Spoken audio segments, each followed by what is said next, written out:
Macron said that Trump has released Putin has been lying to him. Turkish foreign minister to visit Kyiv after meeting with Putin in Moscow, and why Trump and Zelensky could shake up NATO summit agenda.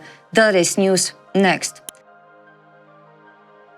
French President Emmanuel Macron believes US President Donald Trump has finally released that Russian dictator Vladimir Putin has been deceiving him, reported by European Pravda with reference to BFM TV, a French TV and radio news network. Macron, who is currently touring Southeast Asia, called for the rules-based order to be preserved in a global context of serious imbalances.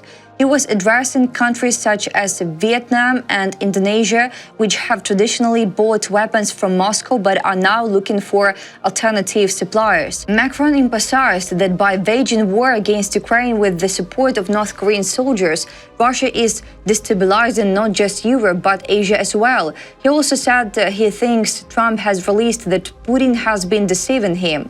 I believe that President Trump has released that when President Putin told him he was ready for peace, he was lying, Macron emphasized as he called for the longest possible ceasefire. He also stressed that what is happening in Ukraine is unacceptable and extremely serious. You cannot claim to be ready for negotiations and carry out attacks at the same time. Such double rhetoric demonstrates the insincerity of any statements about dialogue. Vladimir Putin does not want peace. The recent attacks on Ukraine prove this, according to German Foreign Minister Johann Wedeful and his post on the social media platform X. Russia's missile and drone strikes over the weekend prove one thing: Putin does not want peace. He responds to Ukraine's peace proposals with brute force. The German foreign minister added that as long as this continues, Ukraine will receive support. As long as this lasts, we as Germans and Europeans will support Ukraine, the minister concluded.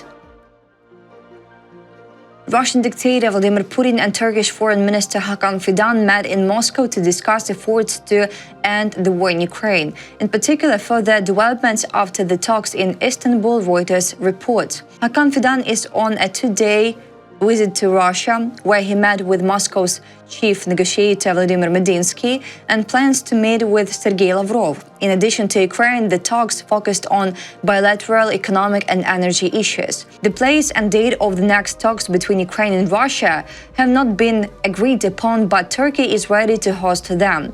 At the end of May, the parties exchanged prisoners of war in a 1,000 for 1,000 format and provided written conditions for a possible ceasefire. A Turkish source told the agency that Ankara will continue to play the role of a mediator, and Hakan Fidan plans to visit Kyiv soon to continue negotiations. Russian sources said that they are also considering the UAE, Saudi Arabia, Qatar, and Oman as potential sides of peace talks. NATO Secretary-General Mark Rutte expects a short and conflict-free summit of the alliance on June 24th to 25 in the Netherlands. The main topic should be new targets for defense spending, reports New York Times. However, as the media notes, the participation of US President Donald Trump and the invitation of Ukrainian President Volodymyr Zelensky may cause tension. Doubts about Ukrainians' participation. It is unclear whether Zelensky will be invited to the official dinner and whether he will participate in the NATO-Ukraine Council meeting. Instead, the Ukrainian president may be invited to a parallel defense industry forum. US Ambassador to NATO Vitaka said, "I fully expect Zelensky to be at The Hague. In what capacity we're discussing." Disagreements with Trump.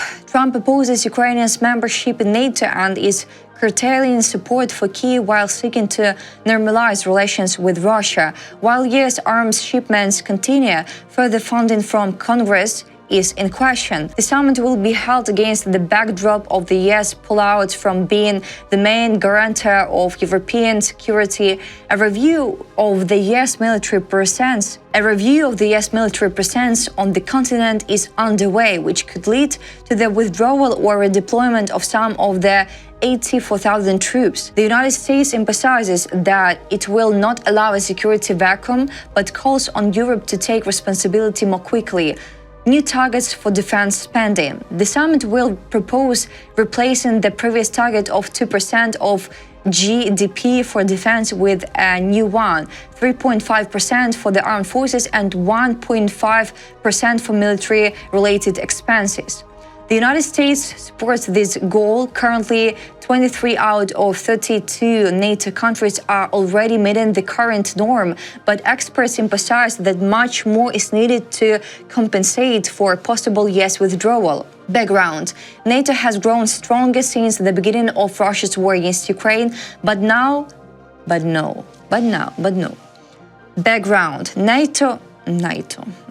Background: NATO has grown stronger since the beginning of Russia's war against Ukraine, but no consensus has yet been reached on new spending.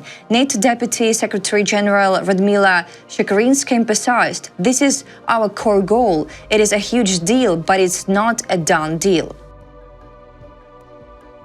The Financial Times has learned that the European Commission and the most influential European member states are insisting on lowering the upper price cap on Russian oil to $45 to strengthen sanctions against Russia.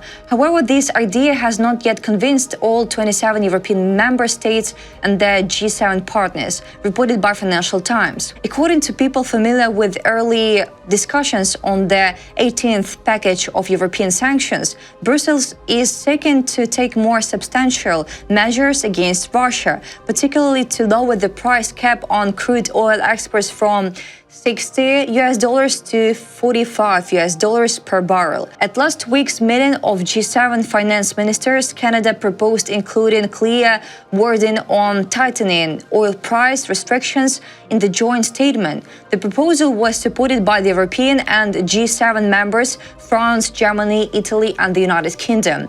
However, according to 3 officials familiar with the meeting, it was not included at the request of US Treasury Secretary Scott Bessent. The final statement included language committing G7 countries to continue to explore all options, including options to maximize pressure, such as further strengthening sanctions if no ceasefire agreement is reached.